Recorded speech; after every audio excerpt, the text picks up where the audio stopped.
એકવાર એક વ્યક્તિ જંગલમાંથી પસાર થતા હતા. પોતાના ગામ તરફ જતા જંગલમાંથી રસ્તો નીકળતો હતો. એવા સમયે જંગલમાં સિંહ અચાનક આ ભાઈને જોઈ ગયો અને સિંહ આ માણસની પાછળ પડે છે. માણસ સિંહથી બચવા માટે આગળ દોડે છે તો સિંહ પણ એની પાછળ પાછળ દોડે છે. હવે માણસ ગમે તેટલું સ્પીડમાં દોડે તો પણ સિંહ તો એને પકડી જ પાડે. બચવા માટે શું કરવું?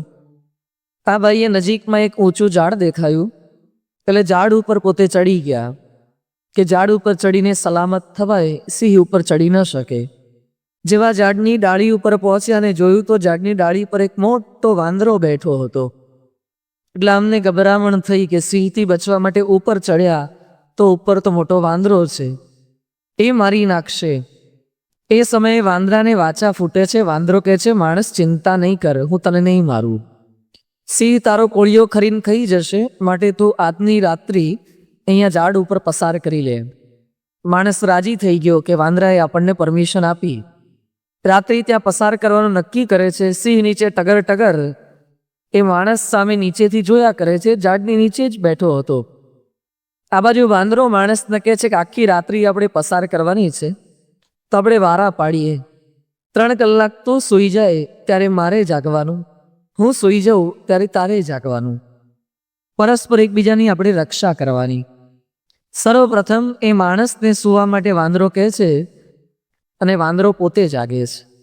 એ સમય સિંહને વાચા ફૂટીને સિંહ નીચેથી બોલે છે. સિંહ કહે છે, હું માણસને મારવા માટે જ આવ્યો છું. માણસ નીચે ઉતરતો નથી એટલે હું ખાઈ શકતો નથી.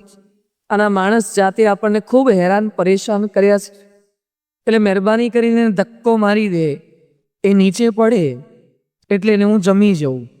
વાંદરો કહે છે, ને ધક્કો ન મરાય, એ મારા શરણે આવ્યો છે. અમે વચનબદ્ધ થયા છીએ, હું એને ધક્કો ન મારી શકું. બહુ વિનંતી કરી, લાંચ આપવાનો ઘણો પ્રયત્ન કર્યો, પણ કોઈ રીતે વાંદરો એ મજબૂર ન થયો. 3 કલાક પૂરા થયા અને માણસનો જાગવાનો વારો આવ્યો અને વાંદરાનો સૂવાનો વારો આવ્યો. વાંદરો સૂતો તો માણસ જાગ્રત હતો. એ સમયે સિંહ નીચેથી માણસને કહે છે, આમ તો હું તને જ ખાવા માટે આવ્યો હતો, પણ છેવટે તું નહીં તો કંઈ નહીં. આ વાંદરાને ધક્કો મારીશ ને તો પણ ચાલશે. એ વાંદરાને તો ધક્કો મારી દે, નીચે પડી જાય એટલે એને હું જમી જાઉં. અને માણસ તો બુદ્ધિશાળી પ્રાણી કહેવાય ને. અને માણસે બૌદ્ધિક દ્રષ્ટિએ વિચાર કર્યો અને વાંદરો સૂતો તો એ વાંદરાને પાછળથી ધક્કો મારવા ગયો. ધક્કો માર્યો, વાંદરો નીચે પડ્યો, પણ મોટે ભાગે વાંદરા ક્યારેય પોતાની છલાંગ ચૂકતા નથી. એ વાંદરો પૂંછડીના આધારે ફરીથી પાછો ઉપર આવી ગયો. હવે તો માણસ વધારે ગભરાયો કે જે વાંદરાએ આપણને આશ્રય આપ્યો હતો એ વાંદરાને ધક્કો માર્યો અને પાછો ઉપર આવ્યો છે એટલે ચોક્કસ મને મારશે. કરગરવા માંડ્યો, મારે આવું નહોતું કરવું, મારી આવી ઈચ્છા નહોતી, મજબૂરીને લઈને આવું કરવું પડ્યું. એક ભૂલ કર્યા પછી માણસ જે બોલે ને એવું બધું એ બોલવા માંડ્યો. વાંદરો કહે છે, ચિંતા નહીં કર, હું તને નહીં મારું. એ કહે છે, મહેરબાની કરીને મને ધક્કો નહીં મારતા. એ કે નહીં મારું તને, કે પણ તું એક કામ કરજે. એ કે શું કામ કરું? તમે કહેશો એ કરીશ, પણ મને ધક્કો નહીં મારતા. વાંદરો કહે છે, તને ધક્કો નહીં મારું, પણ તું અહીંયાથી પાછો તારા ગામમાં જાય ને પછી તમારા સરકારની અંદર શિક્ષણ વિભાગ જે સંભાળતા કે જે કોઈ સંભાળતા હોય એને કહેજો, તમારા પાઠ્ય પુસ્તકમાં તમારા છોકરાઓને એવું ભણાવવામાં આવે છે કે માણસના પૂર્વજો એ વાંદરા હતા. માણસના પૂર્વજો એ વાંદરા હતા. એટલી લીટી હવે ભૂસી નાખજો, તમે પુસ્તકોમાંથી એ લીટી કાઢી નાખજો. એ કે શા માટે? જો અમે તમારા પૂર્વજ હોય તો અમારા બાપ દાદાએ આખી જિંદગીમાં કોઈને ધક્કા માર્યા નથી. તમે ક્યાંથી નવું શીખ્યા? અમે ક્યારે કોઈને ધક્કા મારતા નહોતા. 2-5 રૂપિયા માટે કોઈકને દુઃખી કરવા માટે ધક્કા મારવાની વૃત્તિ અમારામાં હતી જ નહીં. તમે લોકો તમારા છોકરાઓને એમ શીખવાડો છો કે આપણા બાપ દાદાઓને પૂંછડી હતી પણ બેસતા બેસતા ઘસાતી ગઈ અને આપણે પૂંછડી એ જતી રહી. ખરેખર એવું નથી. પૂંછડી જતી રહી એટલે આપણે માણસ થઈ ગયા એવું નથી. વાંદરા કરતાં પણ બદતર એ દુર્ગુણો ઘણીવાર માણસની અંદર રહેલા હોય છે. એટલે એ વાંદરો કહે છે કે પૂર્વજો પણ આવા નહોતા. તો આપણા પૂર્વકાળનો વિચાર થાય તો પણ માણસનું જીવન કંઈ બદલાઈ શકે છે. આપણે કયા કુળની અંદર જન્મ્યા છીએ, એની અસ્મિતા એક જાગૃત થાય છે કથા વાર્તા થકી. કથા વાર્તા એક દર્પણ છે. આપણને દરેકને અરીસો જોવો ગમે. અરીસામાં જોયા પછી વ્યક્તિ પોતાના વાળ, મૂછો, પોતાના કપડાં એ બધું સાઈડ કરે છે. મોઢા પર કંઈક ડાઘ લાગ્યો હોય, ખીલ થયો હોય તો પણ કંઈક દવા કરીએ છીએ. આપણા ચહેરા પર કોઈ ડાઘ હોય એ આપણને ગમતો નથી. તો અરીસો તો શરીરનો મેલ બતાવે છે, એના ડાઘ બતાવે છે. કથા વાર્તા અંતરના ડાઘ બતાવે છે, અંદર જોતા શીખવે છે. અંદર જોવું થોડુંક અઘરું છે.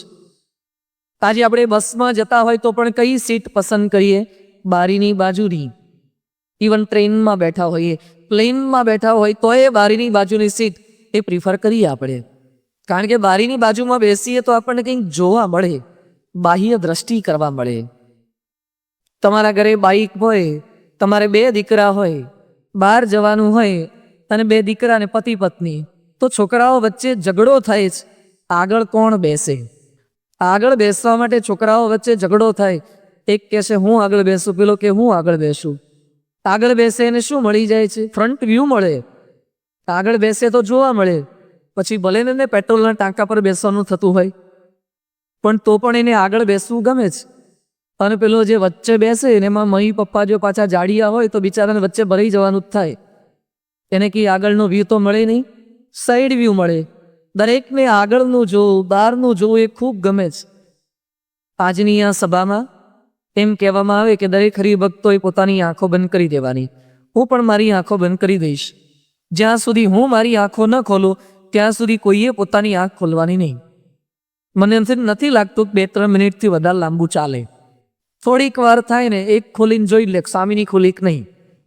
જો આંખ બંધ કરીને અંદર જોવું ને અઘરું છે.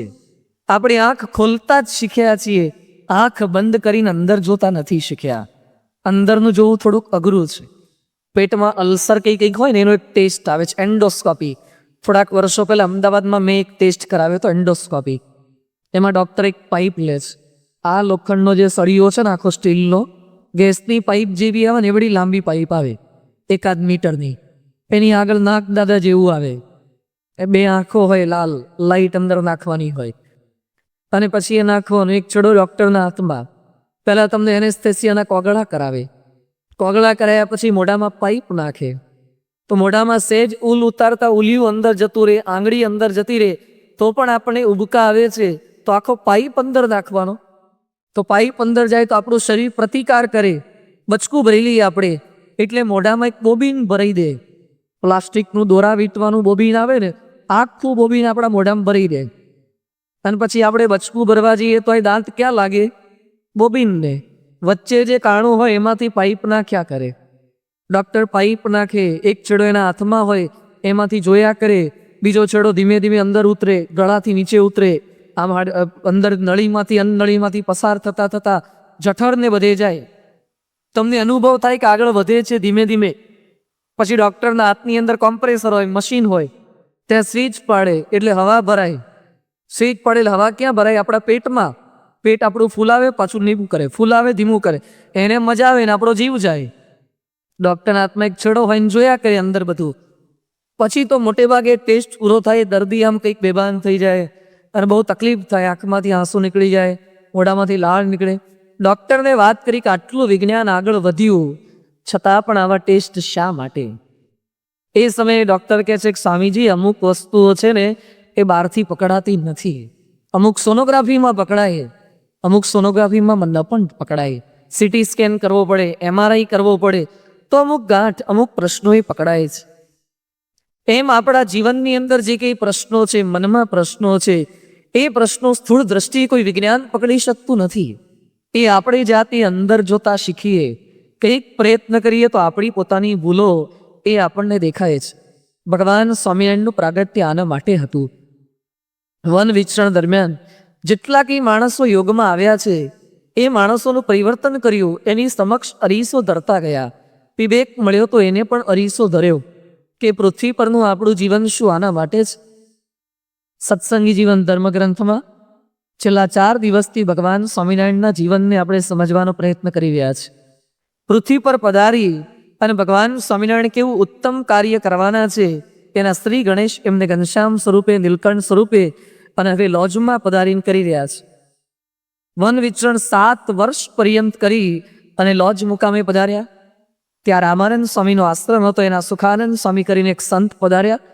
આશ્રમની અંદર તેમને લઈ ગયા.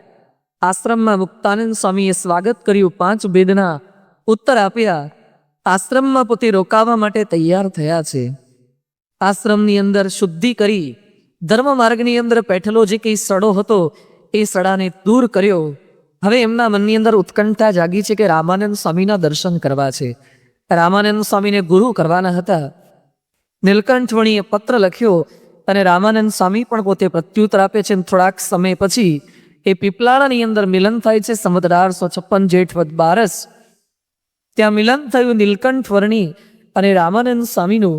રામાનંદ સ્વામીએ નીલકંઠ વર્ણી સાથે થોડાક દિવસ રોકાઈ અને નીલકંઠ વર્ણીને દીક્ષા આપે છે. કારતક સુદ એકાદશીના દિવસે પ્રબોધિની એકાદશીએ દીક્ષા આપતા રામાનંદ સ્વામી કહે છે, સહજાનંદ ઇત્યાહ પ્રથમમ નામ તસ્ય સહ તતો નારાયણ મુનિ ઇતિ ચક્રે વિદામ સ્વયં.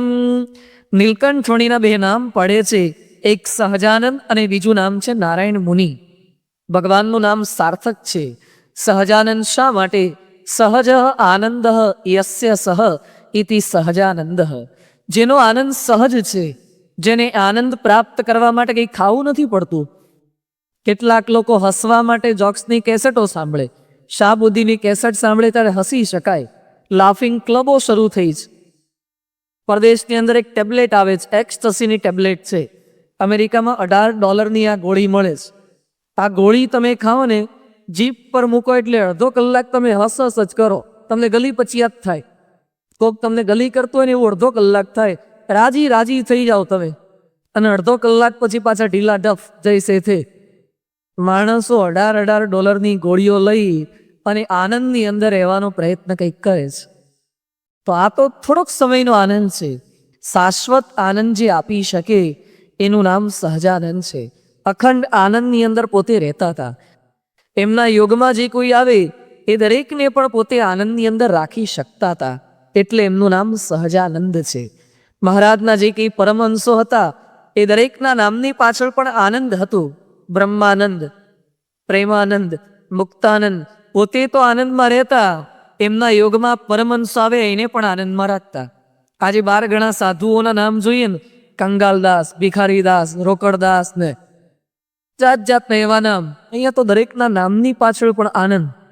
અખંડ આનંદમાં રહેતા અને દરેકને આનંદમાં રાખતા. ઘણીવાર માણસની પ્રકૃતિ કેવી હોય, પોતે આનંદમાં રહે નહીં અને બીજાને રહેવા પણ ન દે. એકવાર સંતો કોઈક ગામડે ગયા હશે, કથા વાર્તા કરી. 1-2 કલાક કથા વાર્તાનો લાભ આપ્યો. ઘણા દ્રષ્ટાંતો રમૂજી પ્રસંગો કીધા, પણ કોઈ હસે જ નહીં. સંતોએ પૂછ્યું, ગામમાં કોઈક મરી ગયું છે, સૂતક છે? કોઈ કેમ કથા વાર્તામાં સહેજ પણ હસતા નથી? એટલે આગળ એક દરબાર બેઠા હતા. મૂછો પર આમ તાવ દેતા દેતા બોલ્યા, સ્વામીજી કોઈની તાકાત છે હું આગળ બેઠો છું ને હસી શકે? સારું છે આમાં કોઈ એવા દરબાર ગોઠવાઈ નથી ગયા. તો ઘણા માણસો પોતે હસે નહીં, આનંદની અનુભૂતિ પોતે કરે નહીં, બીજાને કરવા દે પણ નહીં. મહારાજના સાનિધ્યમાં અખંડ આનંદની અનુભૂતિ થતી. નિષ્કુળાનંદ સ્વામી લખે છે, ખાલી સહજાનંદ એટલો જ શબ્દ બોલે તો પણ એ વ્યક્તિનું શુભ થાય છે, એની સદગતિ થાય છે. એવું દિવ્ય નામ સહજાનંદ છે. સાથે સાથે નારાયણ મુનિ નામ પાડ્યું. દીક્ષા લીધા પછી રામાનંદ સ્વામીના આદેશ પ્રમાણે લોજની અંદર બધી સેવાની અંદર પોતે જોડાઈ ગયા. રામાનંદ સ્વામી હવે સંકલ્પ કરે છે કે મારા સ્થાને ધર્મધુરાની સોંપણી આ સહજાનંદ સ્વામી કહેતા કે નારાયણ મુનિને મારે સોંપણી કરવી છે. સહજાનંદ સ્વામીને કહે છે કે મારી ગાદી પર આપ બિરાજમાન થાઓ. સહજાનંદ સ્વામી ના પાડે છે કે મારે કોઈ પ્રકારે ગાદી ભોગવવી નથી. જેમાં સ્ત્રી અને ધનનો પ્રસંગ આવે એવું કોઈ પદ કે સત્તા પણ મારે જોઈતી નથી. જો સ્વામિનારાયણ સંપ્રદાયનો પ્રારંભ એ ગાદીને હડસેલવાથી થયો છે. ગાદીની પ્રાપ્તિ માટેના વલખા કોઈએ માર્યા નથી. આજે વિશ્વવંદનીય પરમ પૂજ્ય પ્રમુખ સ્વામી મહારાજ જે BAPSના સૂત્રધાર છે, BAPSની તમામ પ્રવૃત્તિઓ તેમની કૃપા તેઓના માર્ગદર્શનથી ચાલી રહી છે. એ પ્રમુખ સ્વામી મહારાજને પ્રમુખ બનાવવા માટે શાસ્ત્રીજી મહારાજે 2-2, 3-3 પત્રો લખાવ્યા છે. છતાં પણ ના પાડે કે મારે સંસ્થાના પ્રમુખ થવું નથી. આપણને તો છોકરાઓના ક્લાસમાં મોનિટર થવું હોય, ગામમાં સરપંચ થવું હોય, અરે ધારાસભ્ય થવા માટે પણ કેટલી હોડ ને કેટલા ધક્કા મૂકીને ઊંધું થતું હોય છે. અહીંયા આખી મોટી સંસ્થાના પ્રમુખ બનવા મળે છતાં પણ કોઈ પ્રકારની અંતરની અંદર સ્પૃહા નથી. નીચા રહીને દાસ બની સર્વની સેવા કરવાની વૃત્તિ આ પરંપરામાં જોવા મળે છે. છતાં પણ રામાનંદ સ્વામી ખૂબ આગ્રહ કર્યો, આપને કોઈ પ્રકારે કશું જ બંધન થશે નહીં. વિક્રમ સંવત 1858 પ્રબોધિની એકાદશીએ જેતપુરમાં ઉંદડ ખાચરના દરબારમાં રામાનંદ સ્વામીએ પોતાની ધર્મદોરાની સોંપણી એ અહીંયા નીલકંઠ વર્ણી કહેતા કે સહજાનંદ સ્વામીને પોતે કરે છે. દરેક હરિભક્તો સંતો ખૂબ પ્રસન્ન હતા. રામાનંદ સ્વામી પણ પ્રસન્ન થતા કહે છે, મહામુને પ્રસન્નોસ્મી મદાજ્ઞા પાલનાત્વયી, હું આપના પર ખૂબ રાજી છું. આપ મારી પાસે કોઈક વરદાન માગી લો. અને એ સમયે ભારત વર્ષના ઇતિહાસમાં ક્યારેય કોઈએ પોતાના ભક્તો માટે ન માગ્યા હોય એવા વરદાન માગતા શ્રીજી મહારાજ સહજાનંદ સ્વામી રામાનંદ સ્વામીને કહે છે, તો આપના ભક્તના નસીબમાં એક વીંછી કરડવાની વેદના લખી હોય તો મને રૂવાડે રૂવાડે કરોડ કરોડ વીંછી કરડવાની વેદના થાય, પણ આપના ભક્તો સ્વામિનારાયણના આશ્રિત ક્યારેય દુઃખી ન થાય. સ્વામિનારાયણના ભક્તના નસીબની અંદર એને ભિક્ષા પત્ર લઈ અને ભીખ માગવાનું લખ્યું હોય તો એ ભિક્ષા પાત્ર મારા નસીબમાં આવે, પણ સ્વામિનારાયણના આશ્રિતને ક્યારે ભીખ ન માગવી પડે. કેવા ઉત્તમ વરદાન એ ભગવાને પોતાના તમામ આશ્રિતો માટે માગી લીધા. આરી દેહના સગા, લોહીના સગા પણ આપણું સુખ જોઈ શકતા નથી. આપણું દુઃખ જોઈને કેટલાક લોકો મશ્કરી કરે, ટીકા કરે, આજ લાગના છે એવી વાતો કરે. એની વચ્ચે આપણા દુઃખ માત્ર કરોડ ગણા દુઃખ એ પોતે સ્વીકારે અને આપણને સુખી કરવાની ભાવના એ ભગવાન અને સંતની આ પવિત્ર ભાવના છે. આજે આપણે જોઈ શકીએ છીએ કે ભગવાન અને સંતની કૃપાથી સ્વામિનારાયણ સંપ્રદાયના ભક્તો ખૂબ સુખી હોય છે. ઘણા લોકો કહે છે કે મારા સ્વામિનારાયણ વાળા સુખી બહુ હોય. સુખી હોય જ ને, કારણ કે એમના ભગવાને વરદાન માગી લીધા છે. આખા ભારતમાં કોઈ પણ એસટી સ્ટેન્ડે તમે રેલવે સ્ટેશને ફરશો, દરેક જગ્યાએ ક્યાંક નાના મોટા ભિખારી તમને જોવા મળશે. ક્યાંક ને ક્યાંક ભીખ માગતા હોય અને બોલતા હોય, અલ્લાહ કે નામ પે દે દે, માતાજી કે નામ પે દે દે, બાબા કે નામ પે દે દે. દરેક જગાની બૂમો પાડતા હશે. આખા ભારતમાં ફરો પણ કોઈ પણ જગ્યાએ તમને ભિક્ષા પાત્ર લઈને બેઠો હોય અને એમ બોલતો હોય કે સ્વામિનારાયણ કે નામ પે અઠન નહીં દે દે, એવો જોવા મળે? ક્યાંય સ્વામિનારાયણનું નામ લઈને ભીખ માગવી જ ના પડે. એ ભિક્ષા માગવા નીકળે તો 1000 ને એસ્ટીમ લઈને નીકળતા હોય. એ ભિક્ષા માગવા નીકળે તો એ કાર્યકરોની ટીમ સાથે નીકળતા હોય. જો એ દિવ્ય કાર્ય ભગવાન સ્વામિનારાયણની અપાર કૃપા છે સ્વામિનારાયણના તમામ આશ્રિતો પર. ભીખ માગવાની ટળી ગઈ. આપણું પ્રારબ્ધ માત્ર, જે દુઃખ માત્ર એ ભગવાન સ્વામિનારાયણે પોતે લઈ લીધું છે. એ બહુ મોટી કૃપા કરી છે. ભગવાન સ્વામિનારાયણે રોટલાની ગેરંટી લીધી છે, પીઝાની ગેરંટી નથી લીધી. તેમણે રોટલા ખાવા મળશે એટલી ગેરંટી લીધી છે. તેમણે ભીખ માગવી નહીં પણ એટલી ગેરંટી લીધી છે. 1000 કે એસ્ટીમમાં ફરશો બધા, એવી ગેરંટી નથી. એ પછી આપણા પ્રયત્નથી, આપણા પૂર્વના પુણ્યથી એ આપણને પ્રાપ્ત થાય ન પણ થાય, પરંતુ ક્યારે ભીખ માગવાનો વારો ન આવે, ઘર ઘર ભટકવું ન પડે, એવું દિવ્ય વરદાન એ ભગવાન સ્વામિનારાયણે માગી લીધું છે. આ કેટલી આપણા પરની તેઓની કરુણા કહેવાય, કેટલો વાત્સલ્ય ભાવ કહેવાય કે ભલે હું દુઃખી થઉં પણ મારું સર્વસ્વ એ ભક્તો માટે અર્પણ કરી દઉં. કાર્યણીના 6થા વચનાવતમાં ભગવાન સ્વામિનારાયણ કહે છે, અમે અમારા ભક્તોને અર્થે અમારો દેહ એ કૃષ્ણાર્પણ કરી રાખ્યો છે. દેહ અર્પણ કરી દેવો એટલે સગાવાલા પણ પોતાનો દેહ અર્પણ કરી શકતા નથી. સંતો ઘણીવાર પ્રસંગ કહે છે કે વિજયાત્માનંદ સ્વામીનું મંડળ હતું અને ગામડે વિચરણ કરવા ગયા. ગામડે કથા વાર્તા કરી, છોકરાને વાતો કરી, સંસાર નાશવંત છે, સગાવાલા કોઈ આપણા સાચા નથી. એ કે સ્વામીજી આવી વાતો નહીં કરો, બીજાના સગાવાલા ભલે ખોટા હોય પણ મારા તો બધા સાચા જ. સ્વામી કે મોટે ભાગે બધા ખોટા હોય છે, ના કે મારા તો સાચા જ.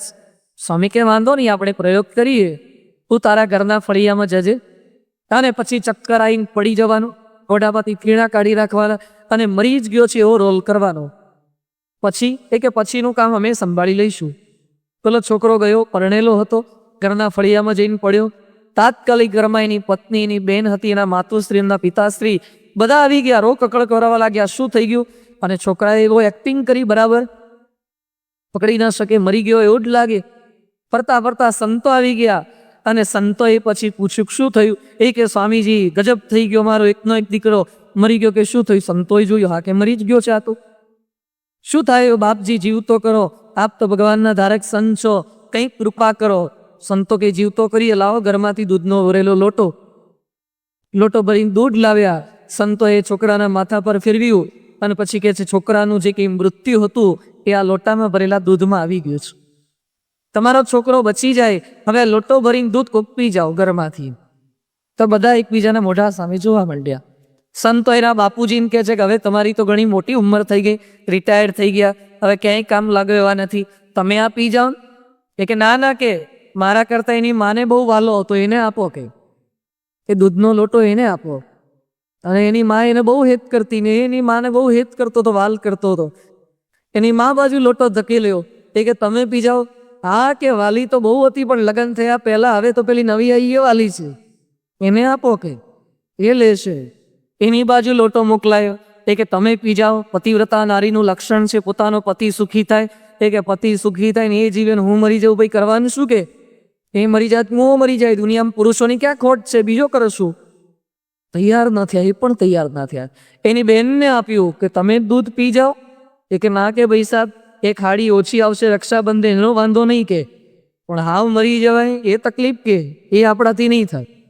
સંતો કે કોઈ પીતા નથી, તમારા ઘરમાં પેલી પાડી બાંધી છે ભેંસની, એ પાડી પીવડાવી દઈએ. ના ના કે બાપજી, એ પાડી લીધે ભેંસ દોવા દે છે, કે પાડી ન પીવડાવતા. પેલો છોકરો સુતા સુતા વિચાર કરે, મામાંથી ગયો, બાપમાંથી ગયો, બેનમાંથી ગયો, ઘરવાળી, છેવટે પાડી જેટલી વેલ્યુ નહીં, પાડી જેટલી કિંમત નહીં મારી.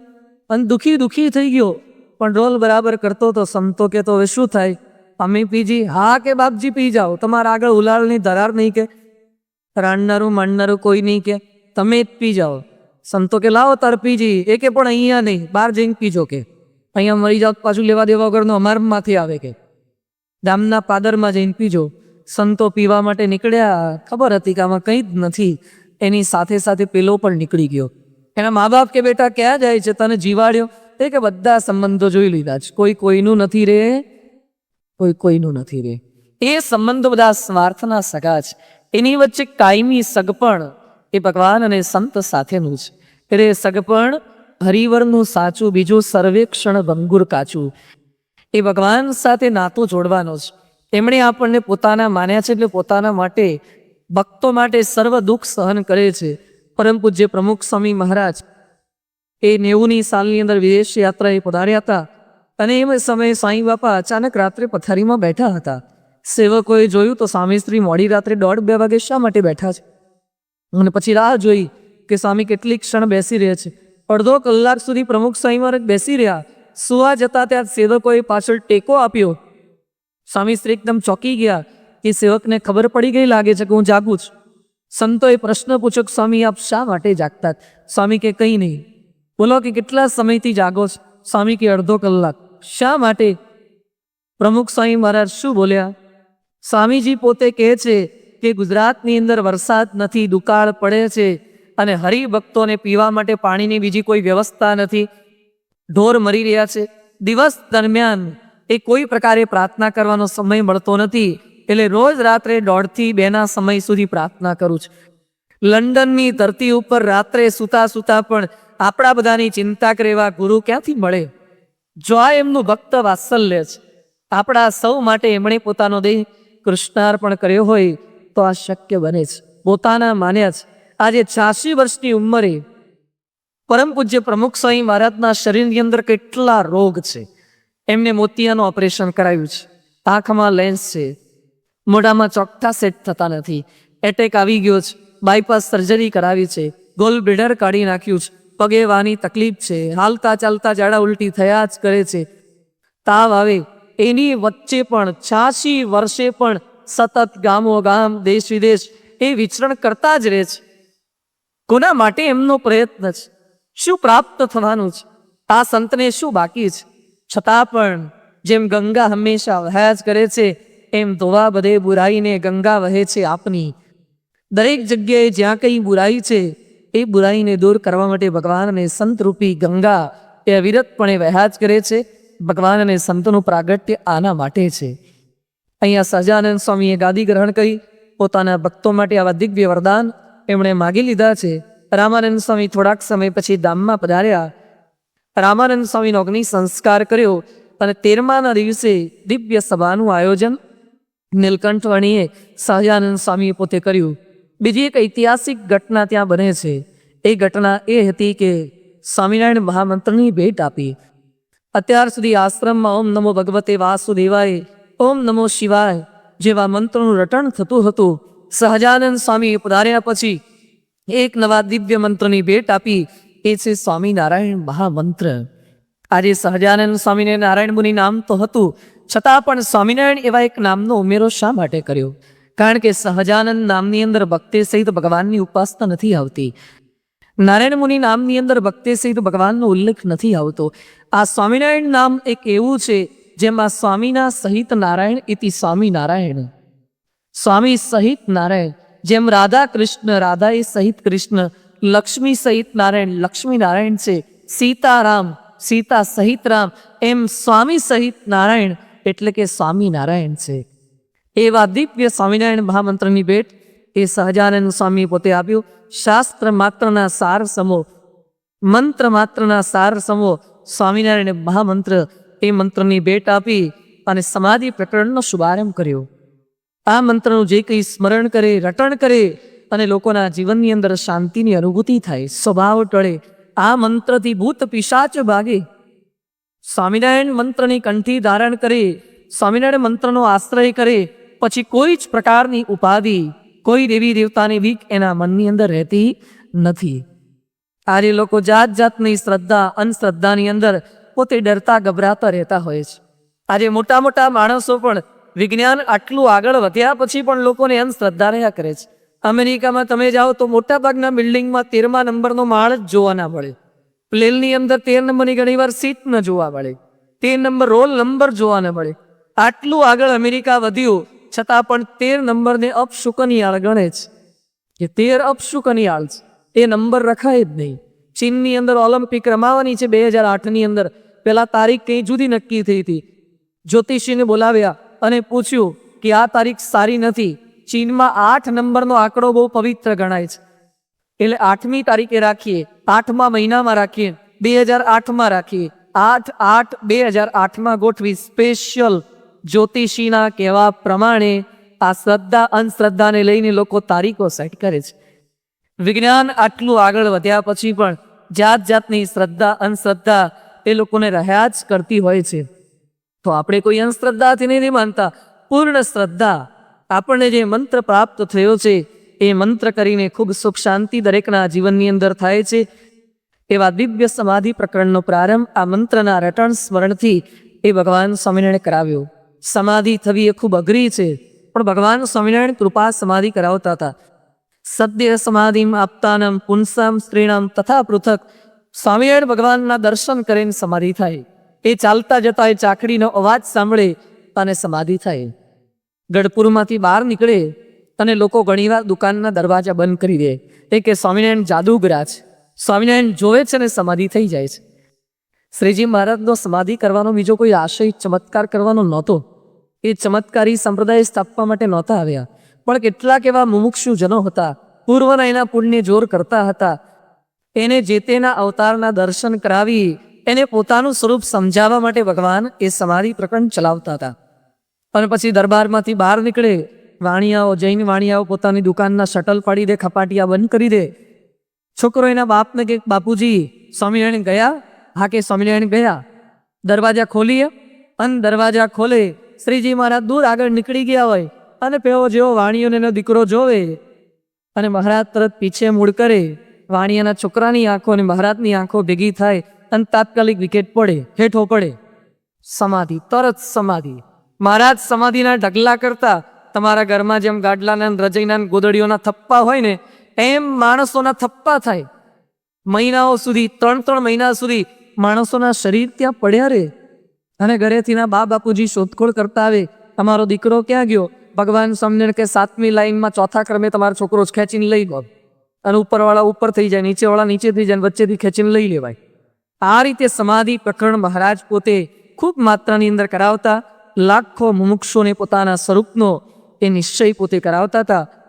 આવું દિવ્ય સમાધિ પ્રકરણ મહારાજે કરાવી અને ધીમે ધીમે આ સ્વામિનારાયણ મહામંત્રની ભેટ દરેકને આપી એ પરિચય આપતા જતા હતા. વિચરણ હવે પોતે કરવા લાગ્યા છે. લોજની અંદર સ્થાયી બનીને નહોતા રહેતા, એ વિચરણ કરતા હતા. અખિલ આ સંપ્રદાયની અંદર હરિભક્તોને મળે કરે એના દુઃખ દર્દની અંદર સામેલ થતા હતા. વિચરણ કરતા કરતા માણાવદરમાં જન્માષ્ટમીનો ઉત્સવ હતો. જન્માષ્ટમી કરવા માટે પોતે ત્યાં પધાર્યા. મયારામ ભટ્ટ ભગવાનના અનન્ય આશ્રિત હતા. એ મયારામ ભટ્ટ ભગવાનને પ્રશ્ન પૂછે છે, ત્વદ્ભક્તિરેવ સર્વેષામ જીવાનામ ભુવિ સર્વથા શ્રેયસ્કરૈતિ જાનેહમ પ્રસાદાત તવ નિશ્ચિતમ. આપની ભક્તિ કરીએ છીએ, એમાં ભક્તિમાં કોઈ વિઘ્ન આવે એવું ખરું? જો અંતરદ્રષ્ટિવાળો ભક્ત સમાજ, અરે ભક્તિ તો કરીએ છીએ, પ્રાપ્તિ તો થઈ ગઈ, પણ પ્રાપ્તિ છીનવાઈ ના જાય એના માટેનો કોઈ ઉપાય ખરો? મુમુક્ષુતા. ભગવાન સ્વામિનારાયણ એવા ગૃહસ્થ ભક્તો તૈયાર કર્યા હતા જે નિષ્કામ ધર્મના પ્રશ્નો પૂછી શકે, જે સગા સંબંધીમાંથી આસક્તિ કરી તે તૂટી શકે, ગૃહસ્થાશ્રમમાં રહેવા છતાં એવા પ્રશ્નો પૂછી શકે. ઘણીવાર પ્રશ્ન તો આપણે પૂછીએ, પણ અંદરથી એવી જાગૃતતા ન હોય, અંદરથી મુમુક્ષુતા જાગૃત નથી હોય. એકવાર એક ભાઈ રામકૃષ્ણ પરમહંસ પાસે ગયા અને પરમહંસ દેવને કહે છે, એ પોતે વાત કરે છે કે મને ભગવાનનો સાક્ષાત્કાર કરાવો ને. રામકૃષ્ણ પરમહંસ કે ચાલો પહેલા હુગલી નદીમાં ગંગાજીમાં સ્નાન કરી આવીએ. સ્નાન કરવા માટે ગયા. પરમહંસ દેવ કહે છે આપણે ડૂબકી મારીએ. પેલા એ ડૂબકી મારી, રામકૃષ્ણ પરમહંસે પણ ડૂબકી મારી અને પેલો જેવો પાણીની અંદર ગયો, પરમહંસ દેવે એના માથા ઉપર વજન આપીને એનું માથું દબાઈ રાખ્યું અને પેલો નીકળવાના પ્રયત્ન કરે, પણ આમને ખૂબ જ પ્રેશર આપ્યું અને થોડીક સેકન્ડમાં બડબડિયા બોલવા લાગ્યા, પરપોટા નીકળવા માંડ્યા. પાણી પી ગયો એટલે ઉંચકીને બહાર કાઢ્યો, કિનારા પર લઈ ગયા, પેટ ઉપર દબાણ આપ્યું, મોઢામાંથી પાણી બધું બહાર નીકળ્યું. પેલો એકદમ ગુસ્સે થઈ ગયો. એ કે સાધુ છો કે શૈતાન છો? કે હું તમને સંત ગણતો તો તમે મને મારી નાખવાનો પ્રયત્ન કરો છો? એ કે તમે મને પ્રશ્ન પૂછતા હતા ભગવાનનો સાક્ષાત્કાર, એ કે સાક્ષાત્કાર કરવો જ નથી, ના કે સાક્ષાત્કાર કરાવું તમને, પણ હું પેલું હું પ્રશ્ન પૂછેના જવાબ આપો. મેં જ્યારે તમને પાણીમાં દબાવી રાખ્યા એ વખતે તમને ભજીયા, ખોટા, રસપુરી ખાવાનો વિચાર આવતો હતો? એ કે રસપુરીના વિચાર દબાઈ રાખે થોડા આવે? કે અંદર પાણીમાં દબાઈ રહ્યા હતા, રસપુરીના વિચાર આવે? તો તમને શેનો વિચાર આવતો હતો? કે તમારી પત્નીને છેવટે SMS કરી દઉં, મિસ કોલ કરી દઉં, કવે ગયો આવજો, એવું કહેવાના વિચાર આવતા? એક એવા વિચાર પણ નહોતા આવતા. તો કયો વિચાર આવતો હતો? એ કે વહેલી તકે ક્યારે બહાર નીકળું, તમને મારું, એક જ વિચાર આવતો હતો. આ પાણીમાંથી કેમ કરીને બહાર નીકળવું એ જ વિચાર આવતો હતો. રામકૃષ્ણ પરમહંસ કે એકાદ 2 સેકન્ડ કે અડધી મિનિટ તને પાણીમાં દબાઈ રાખ્યો તો તને ગુંગળામણ થઈ ગઈ, એમાંથી બહાર નીકળવા માટેની ઈચ્છા જાગૃત થઈ. તને ખબર છે કે તું ભવસાગરમાં ડૂબી રહ્યો છે, એમાં તને ક્યારે ગુંગળામણ થાય છે? ના, કે એવું જ લાગતું નથી, અહીંયા ફાઈ ગયું છે, મજા આવે છે. ઘણાને ફાઈ જાય છે. આ વાતાવરણમાં એવા સેટ થઈ ગયા હોય ને, એના સિવાય ફાવે જ નહીં. એકવાર અમદાવાદના કેટલાક મિત્રો ફરતા ફરતા કાશ્મીરમાં ગયા અને પેલા કાશ્મીરમાં જઈ શકાતું તો અત્યારે જવાય, પણ થોડી તકલીફ છે, ક્યારે મરી જવાય કંઈ નક્કી નહીં. એટલે અમદાવાદવાળા કાશ્મીરમાં ગયા અને શુદ્ધ આબોહવા, ત્યાં પોલ્યુશન ફ્રી, બધું CNG વાળી રિક્ષાઓની, કોઈ પોલ્યુશન જ નહીં. અને ફરતા ફરતા જતા તેમાં એક મિત્ર બેભાન થઈ ગયો, અચાનક બેભાન થઈ ગયો. અને પછી એને જાગૃત કેમ ન કરવો? તો ત્યાંથી દૂરથી એક ટ્રક જેવું કંઈક જતું હશે અને પછી એને ઊભો રાખ્યો, ટ્રકવાળાને ઊભો રાખ્યો, એ બાજુ ઊંચકીને ત્યાં લઈ ગયા પેલા મિત્રને. અને પછી એનું જે સાયલેન્સર હતું એ પેલો કે પણ હું શું કરું? એ કે તમારે કંઈ નહીં કરવાનું, કે ટ્રક ચાલુ રાખો. અને સાયલેન્સર જોડે એક પાઇપ જોડ્યો, એક પાઇપનો છેડો સાયલેન્સર સાથે અને બીજો છેડો લઈને પોતાના મિત્રના નાક સાથે અડાડ્યો. નાકે અડાડીને પેલો જાગી ગયો, જાગતો થઈ ગયો. એ કે તમે શું દવા કરી? એ કે ધુમાડો અડાડીને જાગતો કેમ થઈ ગયો? એ કે અમદાવાદનો છે, કે એને બહુ ચોખ્ખી હવા મળી ને એટલે બેભાન થઈ ગયો. એને છે ને હવે પ્રદૂષણવાળી હવા જોઈએ તો એને ફાવે નહીં. ઘણીવાર કંડક્ટર ટેવાઈ ગયા હોય ને, બસ હલે ને તો જ ફાવે એને લખતા, એને સ્થિર ટેબલ પર બેહાડો ઘણીવાર ન ફાવે, બસ હલતી હોય ને તો જ પેલા આંકડા કરતા ફાવે. એમ ઘણા માણસો ટેવાઈ જાય છે આ પરિસ્થિતિની અંદર, આ સંસારમાં ફાઈ જાય છે, નીકળવાનું મન થતું નથી. એટલી તકલીફો પડે તો એ ભગવાન ભજવાનો વિચાર ના આવે. તો મુમુક્ષુતા જાગૃત કરવાની છે. રામકૃષ્ણ પરમહંસ દેવ એ કે છે તારી અંદર મુમુક્ષુતા છે નહીં, તો મુમુક્ષુતા નહોતી. ભગવાન સ્વામિનારાયણ દરેકની અંદર એવી મુમુક્ષુતા જાગૃત કરતા હતા. એટલે આવા પ્રશ્ન પૂછી શકતા. મહારાજ ઉપાય બતાવતા કહે છે, લોભ કામો રસાસ્વાદ સ્નેહો માનસ્ય પંચમ અંતઃશત્રવ ઇતેહી વિજેતવ્ય પ્રયત્નતઃ. માણસ માત્ર પોતાના 5 અંતઃશત્રુ જીતવાના છે. એ ભગવાનની ભક્તિ થકી આપણને પાછા પાડી શકે છે. પહેલો છે લોભ. આ લોભ ભગવાનની ભક્તિમાં નડે છે. પૈસાની પાછળ ગેલછા, એની પાછળની દોટ, એ આપણને દુઃખી કરે છે. પૈસા, માણસના મનમાં એમ છે કે મની મની, હરી હરી, પરદેશમાં તાજ છે, પૈસાની પાછળ દોડ. પણ પૈસાથી શું ખરીદી શકાય? With money you can buy the bed but not the sleep. પૈસાથી પલંગ ખરીદી શકાય. અમેરિકામાં એક ગાડલું બહાર પડ્યું છે. કેવું ગાડલું છે? Water bed. અહીંયા કદાચ વોટર બેડ હશે, પણ વિશિષ્ટ પ્રકારનું છે. પાણી ઉપર પથારી. ઘણા છોકરાઓ પથારીમાં પાણી કરતા હશે, પણ આ તો પાણી ઉપર પથારી કરવાની, એની ઉપર સૂવાનું, અને પછી સાથે સ્વિચ આપી હોય. તમારે ઉનાળામાં ગરમી લાગતી હોય ને કોલ્ડની સ્વિચ દાબો તો પાણી બધું ઠંડુ થઈ જાય, આઈસ કોલ્ડ એકદમ, એટલે તમને ઠંડકની અનુભૂતિ થાય. શિયાળાની અંદર સ્વિચ દાબો એટલે પાણી ગરમ થઈ જાય, એટલે તમને આમ હૂંફની અનુભૂતિ થાય. કદાચ ન ઓઢો તો પણ ચાલે, એટલું સરસ થઈ જાય. અને પછી તમારે પગ દુખતા હોય ને આજકાલના છોકરાઓ તો પગ દાબી ના દે, એટલે સ્વિચ દાબો તો ગાડલું વાઇબ્રેટિંગ મોડ પર આવી જાય ને તમને પગ દાબી દે, અને એકદમ ધીમે ધીમે તમારા પગ હલાવે ને તમને હળવાશની અનુભૂતિ થાય. પછી તમારે રાત્રે પડખા ફરવા હોય, મોટી ઉંમર થઈ હોય, ચિકનગુનિયા જેવું થઈ ગયું હોય, અને પડખા ફરાય એવું ના હોય, અને છોકરા છોકરાની વહુઓ કોઈ જાગતા ના હોય, સ્વિચ દાબો તમે લેફ્ટ હેન્ડ સાઈડ, એટલે ગાડલું પોતે ઊંચું થઈ જાય, તમને ડાબી બાજુ ફેરવી દે ને પાછું પોતે હોઈ જાય. આવું ગાડલું લાવવું છે? 1,20,00,000 રૂપિયાનું ગાડલું આખું ડિઝાઇન થયેલું છે, આખો પલંગ છે. આખા નવસારી મંડળ વચ્ચે લાવીએ બધાને વારા પાડીએ, વારા પરથી ઊંઘ્યા કરે. અહીંયા બધી જગ્યા છે ને, ભારતનો નકશો, ત્યાં મૂકવાનું, વારા પરથી બધા ઊંઘ્યા કરે. તો આવું ગાડલું આવે એટલે કે ઊંઘ આવી જાય છે. With the money you can buy the bed but not the sleep. With money you can buy the medicine not the health. તમે સ્વાસ્થ્યની ખરીદી નથી કરી શકતા, દવાઓની ખરીદી કરી શકો છો. તો એ ધન પાછળ ખોટી ગેલછાની મહારાજ કે એ દુઃખી કરે છે. કામ, આજે કામની ભાવના, એની અંદર દૂષણ. આજે એઇડ્સ નામે મહાભયાનક રોગ થયો છે, એનું કારણ શું છે? બિલ ક્લિન્ટન મોટા મોટા દેશોને અંફાવી શકતા હતા, પણ પોતે કેમ હાંફી ગયા મોનિકા થકી?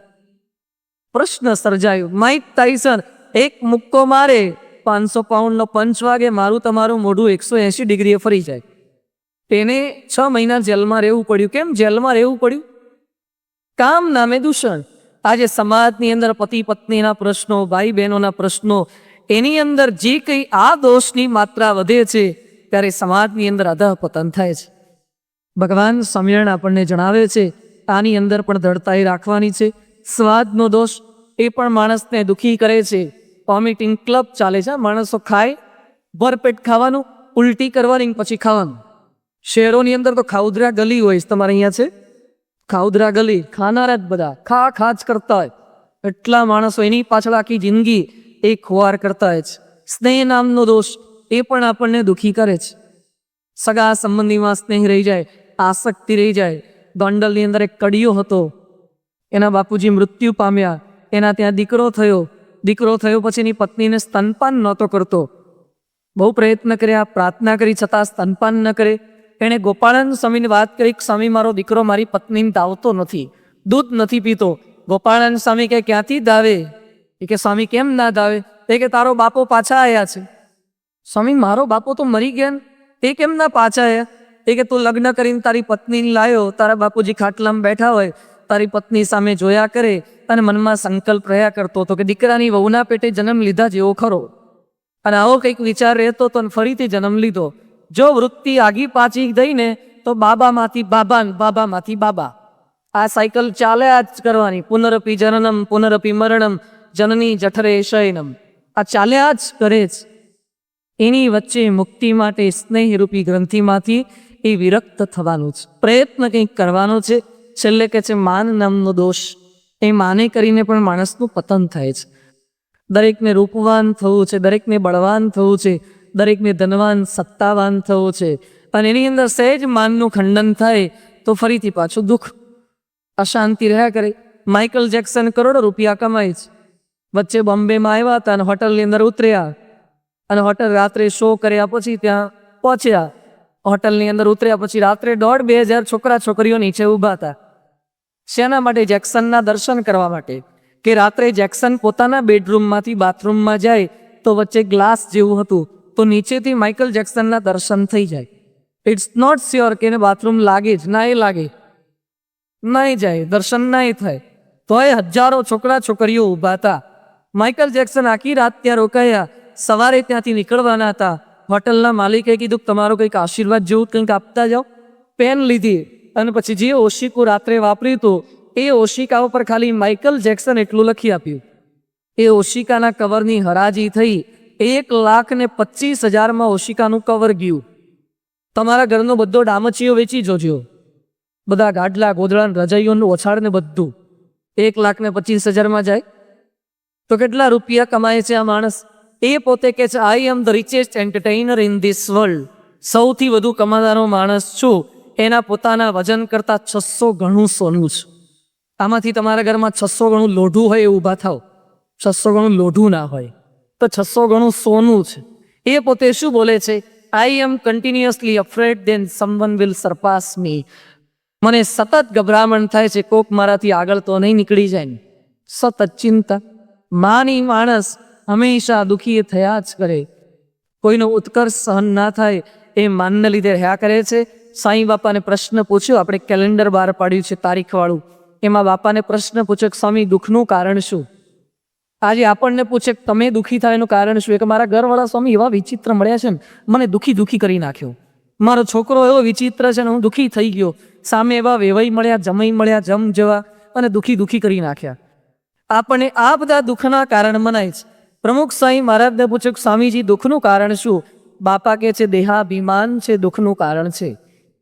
જ્યાં સુધી વ્યક્તિ એ દેહાભિમાની છે ત્યાં સુધી પોતે દુઃખી થવાનો.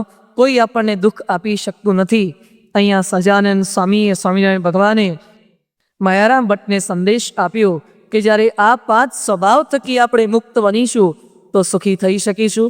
મહારાજ આજે વિચરણ કરતા કરતા કાલવાણી ગામમાં પધાર્યા. વિક્રમ